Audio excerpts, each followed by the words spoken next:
안녕하세요. 조청현입니다. 5월 13일 목요일 스토리가 있는 유럽 역사 문화 기행 시작하도록 하겠습니다. 오늘은요, 질서와 자유의 나라 독일에 대해서 살펴보도록 하겠습니다. 여러분들이 느끼시겠지만 질서와 자유란 말은 아주 이율배반적인 얘기인데 이 질서와 자유라는 이율배반적인 얘기들이 하나로 잘 녹아 들어간 나라가 독일인 것 같아서 이렇게 제목을 정해봤습니다. 오늘은요, 이 역사와 정치, 그리고 이 국기 재정과 관련된 여러 이야기들, 그리고 지리와 기후, 축제 문화의 나라 독일, 그리고 맥주의 나라 독일, 마지막으로 축구의 나라까지 살펴보도록 하겠습니다. 이 전반적인 독일에 대한 이해를 돕기 위해서 이 강의가 만들어졌고요. 이 독일의 축제 산업이 국가 이미지에 미친 영향에 대해서 살펴보도록 하겠습니다. 다음으로 독일의 국민 스포츠인 이 축구에 대해서 살펴보도록 하죠. 역사와 정치부터 시작하도록 하겠습니다. 이 독일 국회의사당의 모습인데요. 이 독일의 여러 갈등을 해소하는 그리고 독일의 발전을 위해서 논의하는 논의의 전당이라고 볼 수가 있습니다. 이 독일의 정식 명칭은 이 독일 연방공화국입니다. 이 원래 수많은 영주 국가가 지방 분권 전통과 이 각 지방의 고유 문화를 유지하며 발전되어 왔죠. 여러분들이 영주 국가 그러면 뭐가 나시나요? 사실은 국가라고 얘기하는 게 맞습니다. 이 사실상의 성주들이고요. 성주들이 사실상 재판권, 군사권, 치안권, 그리고 화폐 주조권까지, 그리고 이제 다른 영주국에서 들어오는 물품에 대해서는 관세를 매길 수 있는 사실상의 국가라고 생각하시면 됩니다. 이 독일 통일이 있기 전에 한 40여 개의 영방 국가들이 있었고요. 그 이전으로 더 내려가면 수천 개의 영주국가로 이루어졌던 것이 이 독일입니다. 이 독일이라는 국명은 1870년대에 처음 등장하는 개념이죠. 이전에는 나는 미넨 사람이야. 난 브란덴부르크 사람이야. 프로이센을 처음에는 그렇게 불렀었죠.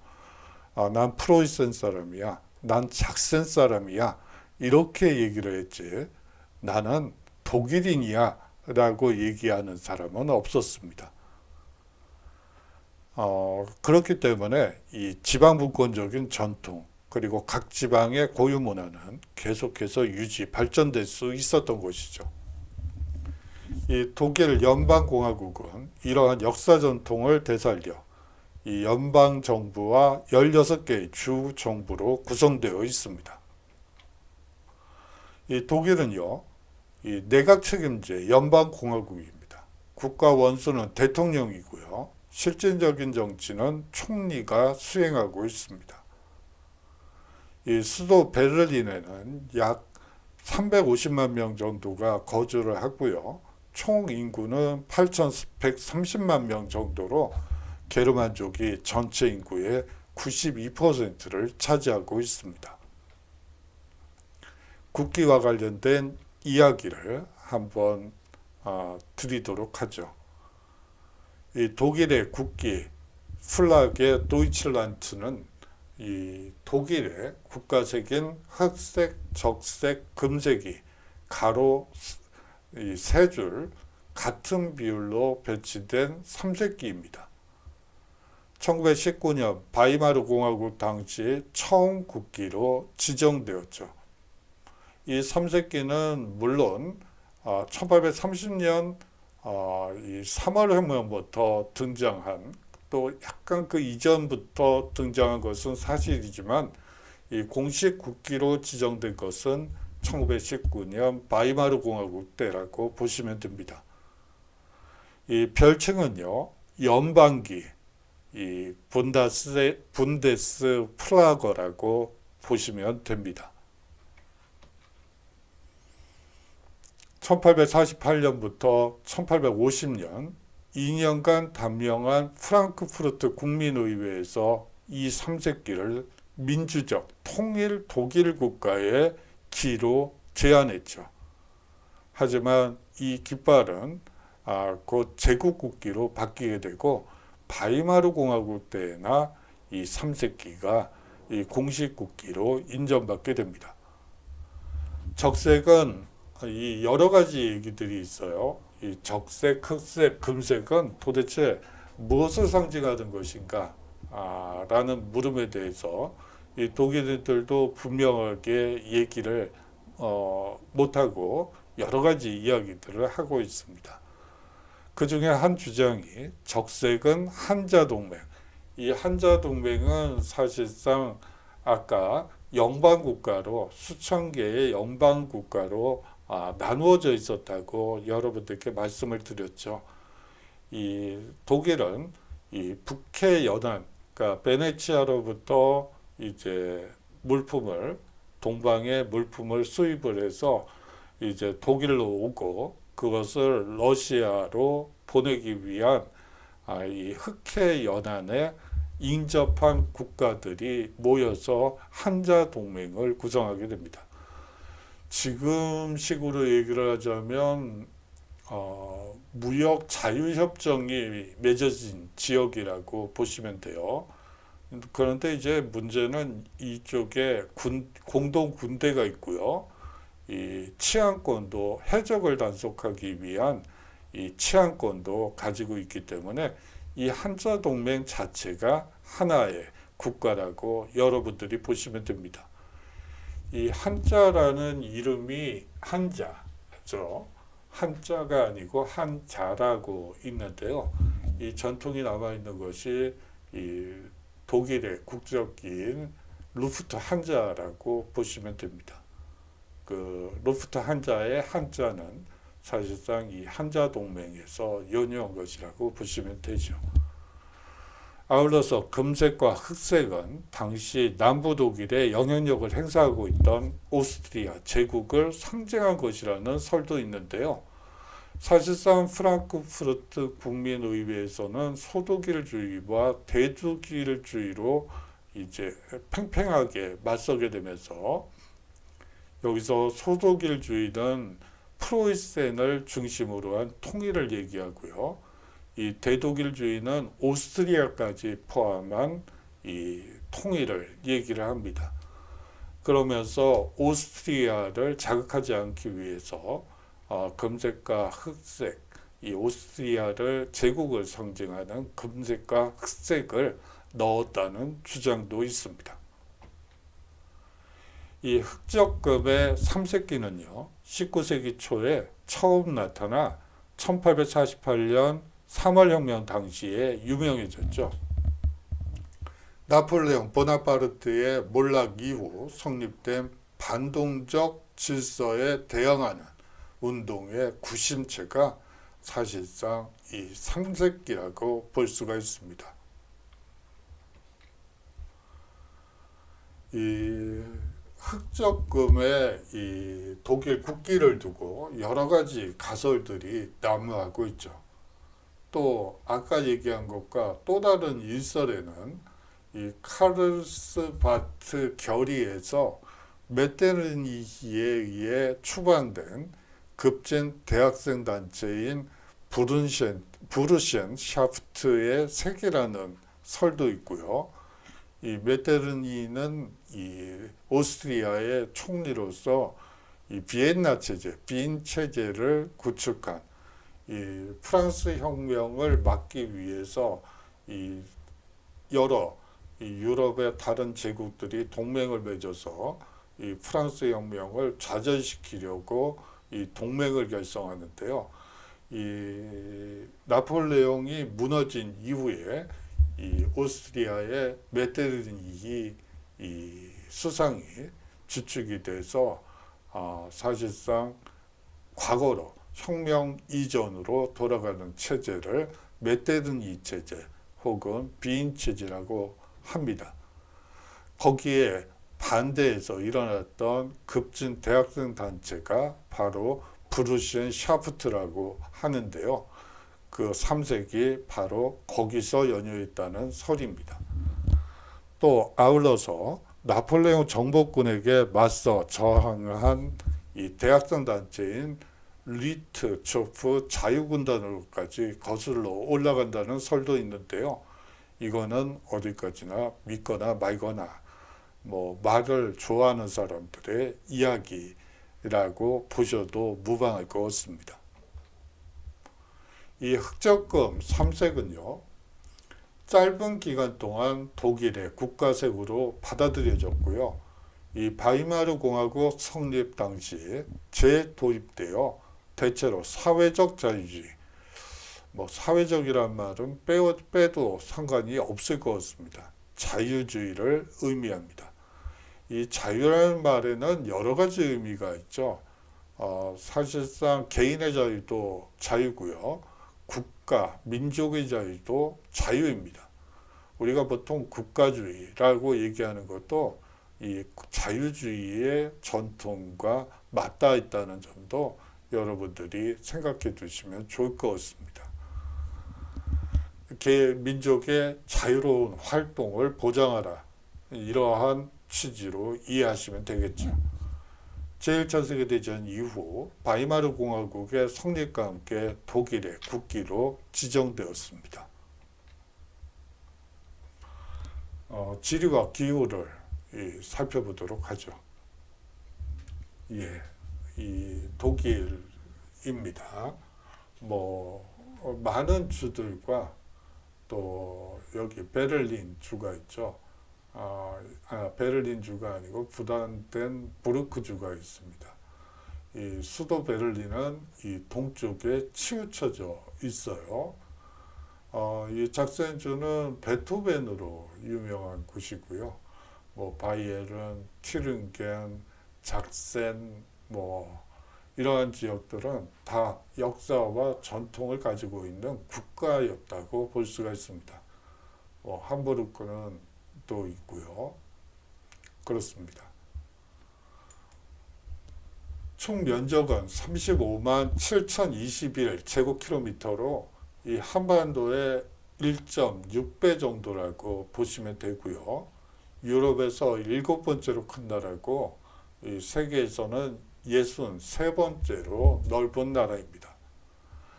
이 국경, 동쪽 국경으로는 폴란드, 체코와 맞닿아 있고요. 체코는 이제 체코와 슬로바키아가 분열이 됐기 때문에 이 체코라는 말을 쓸 수는 없지만 여하튼 폴란드와 체코, 그리고 서쪽 국경으로는 프랑스, 벨기에, 네덜란드, 룩셈부르크, 남쪽 국경으로는 오스트리아, 스위스와 맞닿아 있습니다. 이 북쪽으로는요, 이 북해와 이 덴마크, 그리고 발트해와 접해 있죠. 지형은요, 남쪽에서 북쪽으로 갈수록 차츰 낮아지는 특징을 가지고 있고요.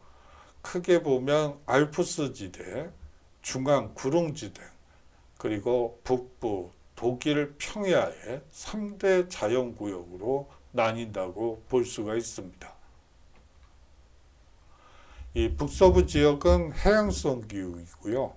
이 남동부 지역은 대륙성 기후입니다. 전반적으로 겨울은 한냉하고요. 이 여름은 온화하지만 변덕스러운 날씨를 보이기 때문에 조심하셔야 됩니다. 이 봄이 늦게 시작하는 특징을 가지고요. 이 여름이 짧은 편입니다. 이 7월 평균 기온은 해안 평야에서 한 16도 정도로 보시면 되고요. 시원한 그리고 가벼운 외투 정도는 하나 걸쳐야 되는 그런 날씨라고 보시면 되고, 기온이라고 보시면 되고, 남부고지에서 한 17도, 그리고 라인 하구에서는 19도 정도 된다고 보시면 됩니다. 이 전반적으로 우리나라와 비교하면 상당히 이 낮은, 그렇지만 그냥 생활하기는 편리한 그런 기후라고 보시면 되겠죠.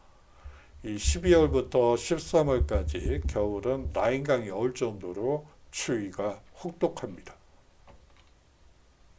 청명한 날씨는 해안 지역은 4월에서 5월 정도가 아주 좋고요. 내륙 지역은 6월에서 9월까지가 상당히 여행하기가 좋은 계절입니다. 이 유럽은 대체로 이 여름 동안에 가는 것이 사실은 좋죠. 이 겨울에 가게 되면 비가 자주 오기 때문에 여러분들이 뭐 우산도 챙겨야 되고 챙길 것들이 제법 많은데, 이 6월에서 9월 사이에 가게 되면 날씨가 청명하기 때문에 뭐 그다지 챙길 것도 별로 없습니다. 단 이제 고산지대로 올라가시는 분들은 외투 정도 가지고 가면 좋은데, 뭐 여러분들이 요새는 배낭여행도 할 수 없는 처지이기 때문에 뭐 말씀드리기가 조심스럽네요. 이 6월까지는 이 샤프트 게르테라 불리는 이 추운 날이 종종 급습합니다. 이 연중 갑자기 비 오는 날이 많고요. 이 여름에는 가장 더운 달의 기온이 북부의 경우 17, 18도씨, 남부는 25도씨로 서늘한 편이기 때문에 이 가디건 정도는 챙겨 가셔야 됩니다. 이러던 영하 3도에서 2도 정도로 사실 우리나라 기후에 비하면 뭐 그렇게 추운 날씨라고 볼 수는 없겠죠. 하지만 비가 자주 온다는 점은 여러분들이 기억하셔야지 됩니다. 자, 축제 문화에 대해서 살펴보도록 하겠는데요. 이 옥토버 페스트를 살펴보도록 하겠습니다. 이 기념품 가게에 이런 것들이 있어서 그 옥토버 페스트에 가시는 분들이 뭐 착용하는 건가 봐요. 그래서 한번 가지고 와봤습니다. 이 독일의 경우에는 1년 내내 다양한 행사가 개최됩니다. 민속축제와 수학을 기념하는 축제, 뛰어난 음악가를 기념하는 음악제, 이 종교 축제 등 풍부한 축제 문화가 발달되어 있죠. 뭐 이 축제 같은 경우에는 뭐 지중해를 면한 대부분의 국가, 그리고 이 영국, 이 유럽의 이 전반적인 특징이 그렇습니다. 이 옥토버 페스트 기간 동안 맥주를 옮기고 있는 이 독일 사진을 한번 구해봤었어요. 그런데 1910년 정도의 사진이 있어서 한번 가지고 와봤습니다. 2019년도 옥토버 페스트 포스터입니다. 2020년, 21년 다 우울한 그런 기간이죠. 모두가 이제 코로나 때문에 이 모든 지역의 축제들이 열리지 못하는 불운한 2년이 된 것 같습니다. 뭐 2021학번들 그리고 20학번들 정말 고생이 많죠. 사실 대학에서 같이 수업을 들으면서 선배들로부터 혹은 또 외부 활동도 하고 동아리 활동도 하고 뭐 그러면서 외연을 넓혀가야지 돼. 그런 시기에 느닷없이 코로나가 닥쳐서 이게 무슨 난리인지 모르겠습니다. 매년 9월 세 번째 토요일 정오부터 10월 첫 번째 일요일까지 미넨에서 열리는 세계에서 가장 큰 맥주 축제라고 보시면 됩니다. 이 독일인은 물론 700만 명이 넘는 관광객들이 이 축제를 즐기기 위해 모이게 되죠. 이 행사는 원래 이 1810년 10월 바이에른 공국의 이 시기도 역시 이 통일 독일이 만들어지기 전이기 때문에 이 바이에른 공국에는 국왕이 있었어요.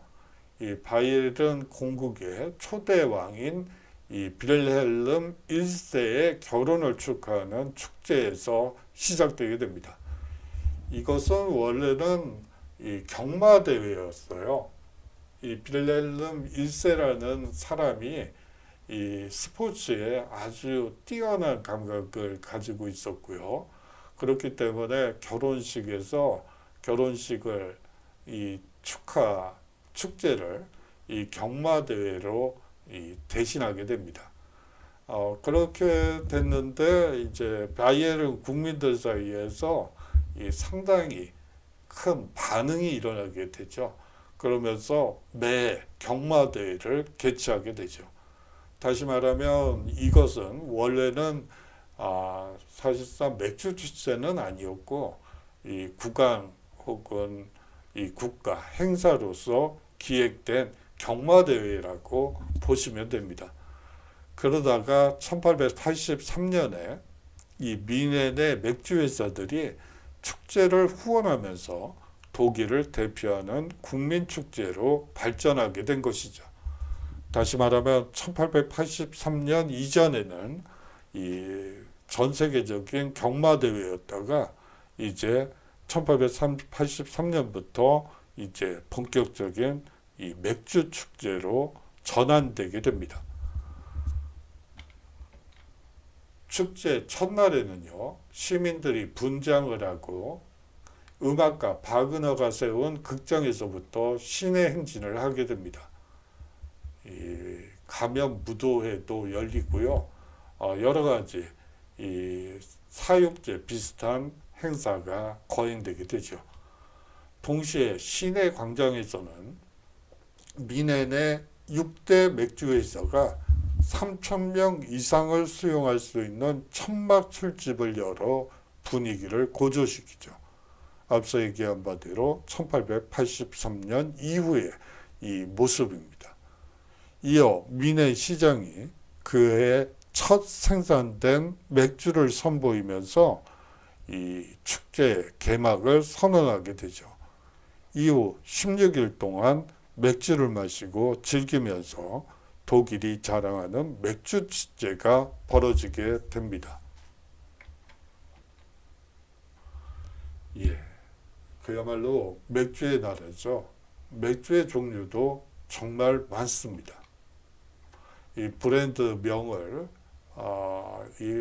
거의 1,300개가 넘는 브랜드를 다 가져올 수는 없어서 한번 그냥 종류가 이만큼 많다라는 느낌만 느끼시라고 한번 가지고 와봤습니다. 그 중에 일부예요. 독일은 세계 1위의 맥주 소비국입니다. 사실상 5,000종 이상의 맥주가 생산되죠. 그렇다면 왜 이렇게 독일인들은 맥주를 많이 마실까요? 그리고 프랑스 때는 얘기를 못 드렸는데요. 프랑스는 포도주가 유명하죠. 그렇다면 유럽 대부분의 국가에서 이 술 소비가 상당히 많다는 것을 여러분들이 느끼실 수 있을 것 같아요. 그렇다면 왜 이 맥주와 이 포도주가 이 국민 음료로 자리 잡게 됐는가 하는 여러분들의 의구심은 당연한 것 같습니다. 사실상 이 식수가 부족하기 때문에 벌어진 일이라고 보시면 돼요. 이 식수 안에는 석회질 성분이 상당히 많습니다. 이 석회질은 성분이 많기 때문에 이 나이가 들면 이제 핏줄이 쓴다든지 또 석회가 이 몸속에 축적이 돼서 이 순환기 계통에 이 안 좋은 결과를 낳죠. 그래서 이 물보다는 이 맥주나 포도주를 마실 수밖에 없어요. 그렇기 때문에 이 맥주, 포도주 소비가 많은 것입니다. 사실상 정상적인 식수가 부족하기 때문에 이 독일이나 프랑스 국민에게 맥주나 포도주는 술보다는 이 오히려 일상적인 식음료라고 여러분들이 생각하시면 될 것 같아요. 이제 카페 같은 데 가면 물을 주죠. 그 물은 그냥 수도꼭지를 틀고 내놓는 물이에요. 석회질 성분이 들어가 있는 것이죠. 뭐 그거 몇 잔 마셨다고 어떻게 되는 건 아니고요. 뭐 여행 삼아서 한 달, 두 달, 뭐 석회질 물을 마셨다고 건강에 이상이 생기는 건 아니에요. 그거는 이제 축적이 됐을 때 문제가 되는 거죠. 그렇기 때문에 뭐 물을 마셔도 되는데, 이 카페에 가서 이제 뭐 생수가 있고요. 이제 포도주나 맥주가 있으면 보면 이 포도주나 맥주 가격이 훨씬 더 쌉니다. 그렇기 때문에 일상적으로 마실 수밖에 없는 음료가 이 맥주와 포도주라고 여러분들이 생각하시면 될 것 같아요. 이 독일인들은 이 맥주를 가지고 다음과 같이 얘기를 해요. 액체빵이다 라고 부를 만큼 이 맥주를 매우 소중히 여깁니다. 이 거의 모든 지역에 맥주 양조장이 있어서 각 지방마다 특색을 갖춘 맥주 생산이 이루어지고 있죠. 그렇기 때문에 브랜드만 해도 5,000여 종이 넘게 되는 것입니다. 아까 말씀드렸다시피 각 연방국가 수천 나라로 분열되었던 연방국가는 사실상 주권국가라고 여러분들께 말씀드린 바가 있어요. 다 양조장 하나 정도는 가지고 있었던 것이죠. 이 독일의 맥주는 그 종류가 매우 다양합니다. 가장 일반적으로 마시는 것은 황금색을 띤 필스너고요. 이보다 약간 쓴맛이 덜한 엑스포트도 있습니다. 이 달콤하고 색이 진한 흑맥주인 알트와 이 밝은 색의 켈시도 있죠. 이 독일의 맥주는 순수성으로도 유명합니다. 1516년 빌헬름 4세는 독일 순수법을 제정해서 맥주 양조를 엄격히 관리했습니다. 맥주에 홉, 엿기름, 이스트, 보리와 같은 순수 자연 원료 4가지만을 사용하도록 규정했던 것이죠. 여기서 뭐가 느껴지시나요? 독일 맥주 순수법이 만들어졌다. 뭐 순수령이라고도 하는데요. 이것이 만들어졌다는 얘기는 사실은 그 이전 시기에는 이 맥주를 만들기 위해서 온갖 것을 다 넣을 수 있었다는 것을 의미하는 것이죠. 사실은 그래서 여러 가지 문제점들이 이 시기에 나타나게 되고, 이 독일 순수법을 만들어서 맥주 양조라 하면 이런 거야. 이것만 넣도록 해. 다른 거 두면 너희들 이 벌금과 이 구속을 당하게 될 거야. 라는 것이 이 맥주 순수법의 내용입니다.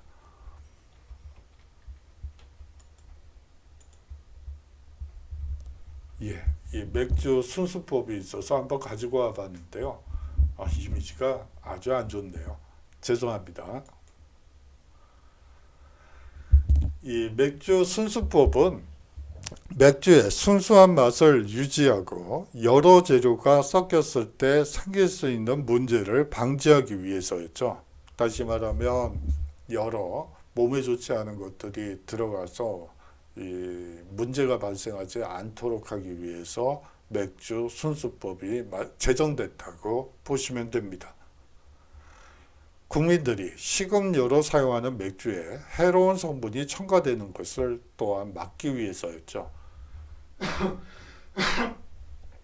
이 법은요, 죄송합니다. 이 법은 지금도 철저하게 지켜지고 있습니다. 예, 사육제에 대해서 살펴보도록 하죠. 2018년 2월 13일에 이 사육제 포스터가 있어서 한번 가지고 와봤습니다.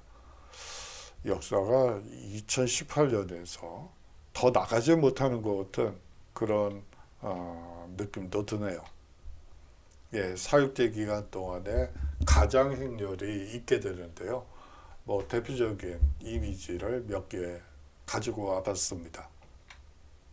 뭐 이런 분장을 하고 이 가장 행렬을 하게 되죠. 부활절 40일 전부터 고기를 먹지 않는 사순절이라는 기간이 있습니다. 이거는 가톨릭에서 보통 하는 걸로 알고 있는데요. 이 부활절 40일 전부터 고기를 먹지 않는 이 기간이 있는 것이죠. 그런데 이제 40일 동안 고기를 먹지 못한다. 참 우울해지죠? 아주 우울해지네요. 그러니까 이 기간이 시작되기 전에 이 고기도 술도 이 시기에는 술도 언급해요. 그러다 보니까 이 고기도 술도 실컷 먹고 마셔두자는 잔치가 벌어지게 됩니다. 그것을 우리가 보통 사육제라고 얘기하는 것이죠. 사순절 일주 전부터 한 주 전부터 이 축제 분위기가 최고조에 달하게 됩니다. 그럴 수밖에 없죠. 일주만 지나면 한 주만 지나면 그야말로 고기도 술도 딱 끊어야지 되는데 그 전에 실컷 먹어두지 않은 그런 축제 분위기가 최고조에 이를 수밖에 없겠죠. 특히 장미의 일요일, 월요일에는 이 거리에 성대한 가장행렬이 이어지고요. 이 밤새 축제가 벌어지지만 축제의 마지막인 제수요일이 되면 정말 거짓말처럼 온 나라가 조용한 일상으로 돌아오게 됩니다.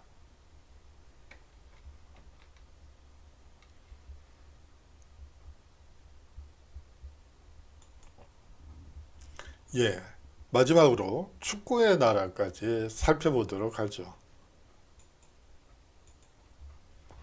축구는요, 독일에서 가장 인기 있는 스포츠 중에 하나입니다. 이 독일 축구협회는 약 2만 5천여 개의 산하단체를 두고 이 회원수의 숫자를 보세요. 600만 명입니다.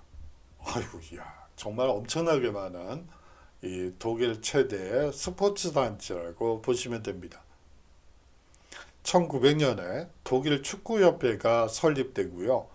이 4년 후에는 FIFA의 정식 회원국이 되고 20세기 초에는 바이에른 뮌헨, FC 살케 공사와 같은 이 축구 명문 클럽들이 잇따라 창단되면서 독일 축구는 국민 스포츠가 되죠.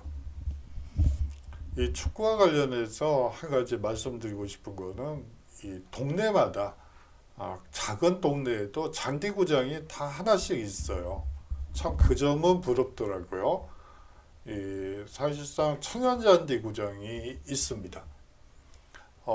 그래서 뭐 이제 주말 정도가 되면 사람들이 그곳에 모여서 축구도 하고 뭐 그야말로 이 축구를 업으로 하는 게 아니고 정말 재미삼아 하는 축구라고 여러분들이 생각하시면 될 것 같아요.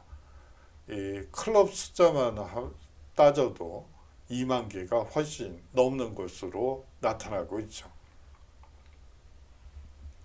제1차 세계대전이 시작되면서 축구의 인기는 잠시 주춤하게 됩니다. 그래요. 축구 경기를 할 젊은이들이 전부 전선으로 갔죠. 그러다 보니까 인기가 주춤했다기보다는 축구 경기를 그리고 축구 경기를 즐길 만한 세대들이 전부 전쟁에 동원된 것이라고 보시면 됩니다. 하지만 전후에 다시 높아져서 등록된 축구 선수의 숫자만 놓고 봐도 이 1919년에 15만 명에서 1932년에는 무려 100만 명을 넘어서게 됩니다. 자, 이 1932년이라는 이 해가 중요한 해죠. 바로 나치 독일 국가사회주의 노동자당 히틀러를 당수로 한 그 세력이 사실상 집권을 시도하던 이 총선에서 33.09%라는 제1입당이 되는 그 시점이에요.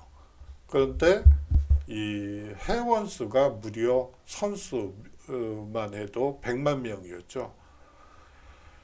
예. 어떻게 보면 이 1932년에 100만 명이라는 얘기는 이 독일 사회가 사실상 자유주의적이고 이 시기가 사실상 마이카 시대이기도 합니다. 이 아우토반이 뚫리기 시작하고요. 그러면서 폭스바겐이라는 이제 독일 국민차죠. 뭐 우리말 그대로 하자면 국민차가 돼요. 이 국민차가 등장하는 그 시절이고요. 이 나치당이 이제 사실상 사회주의 당이기 때문에 이 노동자들을 위해서 해외여행을 이 국가가 재정 지원을 해주면서까지 이 해외여행을 시켜주는 그런 시기예요. 그리고 재즈 카페도 있고요. 그리고 폭주족도 등장하는 그 시절입니다. 어떻게 보면 자유분방하고 개인주의, 사생활이 보장되던 그 시기에 나치 독일이 등장했다는 것은 사실 좀 이해가 안 가고, 다시 말하면 현대사회에서도 그러한 나치즘이 다시 나타날 수도 있지 않을까 하는 두려움을 갖게 되는 대목이기도 합니다. 오늘은 그 부분에 대한 얘기는 여기서 멈추도록 하죠. 제2차 세계대전 이후에 축구는 전쟁으로 황폐해진 독일에 자신감을 불어넣어주는 역할을 하게 됩니다. 1954년 스위스 월드컵 우승을 처음으로 차지하게 되고요. 지금까지 단 3번을 제외하고는 모두 16강에 진출하게 됩니다. 이 독일 축구 대표팀을 우리가 보통 전차군단이라고 얘기를 하고요. 네덜란드는 오렌지, 스페인은 무적함대, 이렇게 별명을 붙이죠. 그런데 그러한 별칭은 아마도 뛰어난 조직력과 팀워크, 그리고 빈틈없는 수비력과 힘있는 경기를 펼치는 이 강력한 독일 축구의 특징 때문에 붙여진 이름이 아닐까 하는 생각이 듭니다. 물론 제1차 세계대전에 이 전차가 이 독일의 상징이었죠. 처음으로 만든, 독일에서 처음 전차가 만들어지고요. 또 잠수함도 독일이 처음으로 건조하게 되죠. 그것을 상징하는 의미에서 전차군단이라는 이름을 붙이게 된 것이고요. 이 독일의 프로축구 리그인 분데스리가는 1963년 16개의 클럽으로 시작하게 됩니다. 이 프로축구 클럽들은 이웃끼리 이 팀이, 클럽들이 경기를 할 때 아주 훌리건들이 등장하게 됩니다. 이 먼 지역끼리 이제 원정 경기를 하는 경우에는 훌리건이 거의 없다고 보시면 되고요.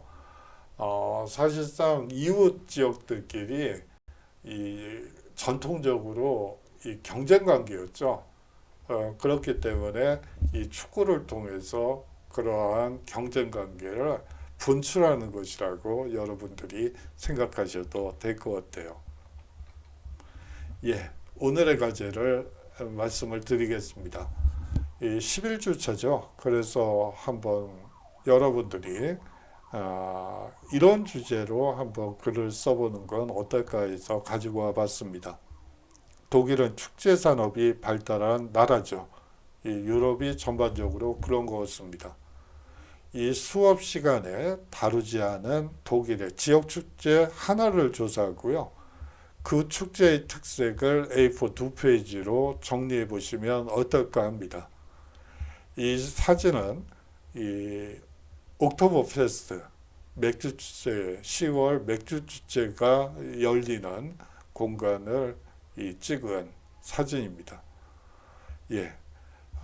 이 독일은 축제 산업이 발달한 나라인데 이 많은 축제가 열리는데 수업 시간에 제가 그 모든 축제를 다 말씀드릴 수는 없어서 몇 가지 사육제와 이 옥토버 페스트 두 가지만 말씀을 드렸죠.